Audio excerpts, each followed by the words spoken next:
tutwewana titwewana na tebo yanga itewana no kwelewa nundu Kalonzo enda thiuliko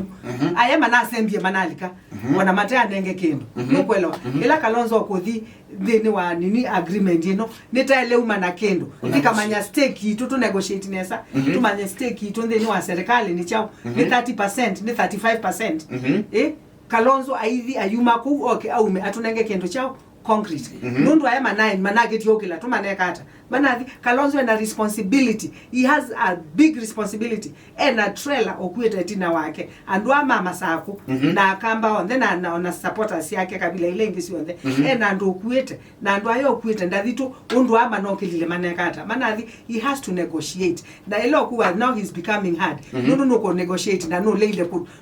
negotiate wa ile ngene watewe mheshimiwa Kalonzo aisi negotiate na andwala ukona nime omutethese mayuthi utamba ya mukamba chao mayuthi utamba ya mukamba ingi na nicho kona andwange mayiwe chao mayiwe wo when wate system akwete ando na chao namo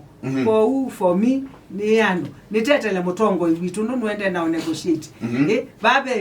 be oka be Jubilee na be Azimio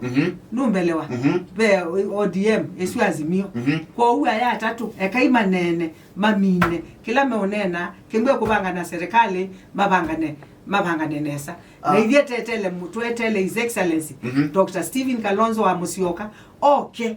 atutabye ni wamina na itutabye ni chao kitu kiba withini na tilika hivyo ndeto songe